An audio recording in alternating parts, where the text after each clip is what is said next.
Nous sommes aujourd'hui avec Étienne Grandchamp, Étienne Fafouille-Grandchamp, ai-je l'habitude de dire, qui vient de sortir un livre aux éditions Fafouille, Stitche Carolo 350 fois.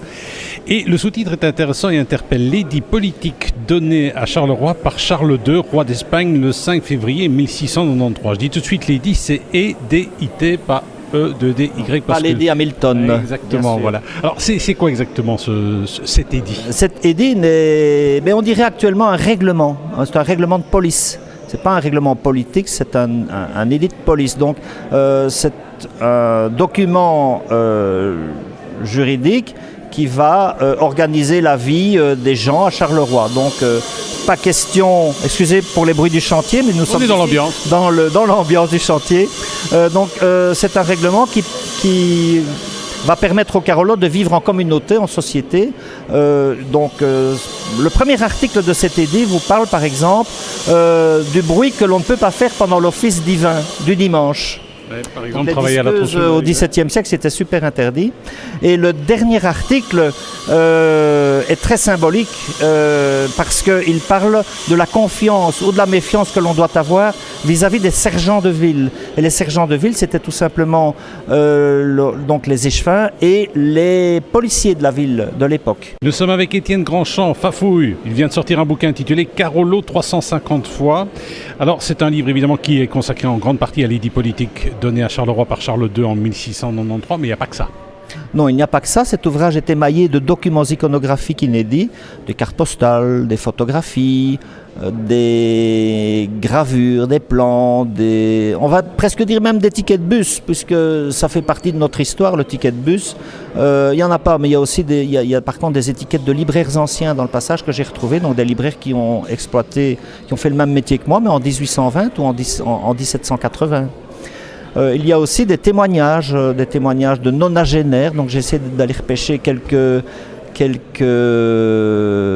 de Charleroi. Oui, oui, quelques vieilles Néfertiti, carolorégiennes, qui avaient beaucoup de choses à nous dire. C'est incroyable ce que les nonagénaires gardent en mémoire les faits pittoresques de leur existence. D'ailleurs, je vous conseille à tous, si vous avez un nonagénaire dans la famille, n'hésitez pas à aller le trouver et à tendre le micro, parce que ce sont des gens qui, par force, disparaissent tous les jours. Et chaque fois qu'un nonagénaire nous quitte, c'est un pays qui disparaît avec toute son histoire. Donc voilà, ils sont très précieux, les nonagénaires. En ce moment, la troupe des Comédiens pour rire propose le squat de Jean-Marie Chevret d'après une mise en scène de Jérôme Rose. C'est une pièce qui nous permet de découvrir des acteurs de notre région et notamment Evelyne Delassoie. Alors c'est deux personnes qui squattent un appartement, puis les propriétaires ne sont pas tellement d'accord. Alors Evelyne, qu'est-ce que tu joues? Quel est ton rôle? Donc je joue Marie-Vonne Dupré, qui est la sœur de Jeanne Figeac. Donc je suis aussi une vieille dame, mais moi pas du tout prof de lettres. Au contraire, je suis une ancienne infirmière militaire. Ou alors la discipline doit régner. Voilà, j'ai suivi mon mari qui était lui un grand militaire de guerre et donc je suis devenue infirmière militaire et oui, je suis très à cheval sur mes principes, sur les stéréotypes aussi. Oui, alors ça se passe pas très bien avec les squatteurs. Ah non, pas du tout, je supporte pas les étrangers, je suis vraiment à fond dans mes convictions, dans mes convictions, dans mes stéréotypes et j'en veux pas du tout chez moi. Nous sommes avec Étienne Grandchamp qui vient de sortir un livre, Carolo 350 fois, paru aux éditions Fafouille. Superbe bouquin avec évidemment l'évocation d'un édit politique élaboré par Charles II d'Espagne, édit qui date de 1693. Il y a plein de belles photos. C'est facile d'obtenir les droits pour les photos. Comment ça se passe concrètement? Eh bien, pour les cartes postales, on essaie d'éviter certaines éditions. En fait, il y a des règles, des règles d'ancienneté, d'âge. Et donc, les cartes postales, ici, j'ai édité les cartes postales de M. Croet, par exemple, qui avait le Grand Bazar de la Bourse avant 1900. Elles sont libres de droit parce que lui n'existe plus. Les photos ont été prises il y a plus de 75 ans. Donc la personne qui prend les photos est morte depuis plus de 75 ans. Voilà, ça c'est la règle.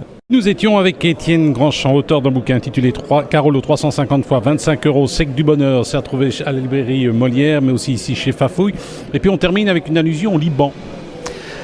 Oui, ma fille qui est une echte Carolo, comme on dit, une authentique Carolote, Eh bien, ma fille, elle a appris l'arabe et elle est allée travailler au Liban comme traductrice dans une université maronite à 15 km de Beyrouth. Et donc, c'était l'occasion pour elle et pour moi en tout cas, de lui tendre la plume pour terminer le bouquin et de comparer en quelques mots la ville de Beyrouth avec la ville de Charleroi. Parce que j'y suis allé 2 ou 3 fois ces dernières années et je trouvais qu'il y avait des points communs. C'est une ville qui a été bombardée et c'est une ville donc, qui est encore pleine de trous. Malgré les restitutions du centre-ville. C'est une ville de 2 millions d'habitants et d'1 million de Syriens, migrants. C'est une ville qui ne connaît pas le chômage. C'est une ville grouillante. C'est une vie extraordinaire dans Beyrouth. Il y a des centres commerciaux tous les 500 mètres et des centres encore plus grands que celui de Rive Gauche. Donc c'est une ville qui méritait la comparaison avec Charleroi. Et je peux te dire, Eddy, que quand on vit à Charleroi et qu'on a visité Beyrouth pendant quelques semaines, on peut se dire qu'ici à Charleroi, on vit dans une minuscule petite pétaudière par rapport au gigantesque chaudron infernal que peut être Beyrouth.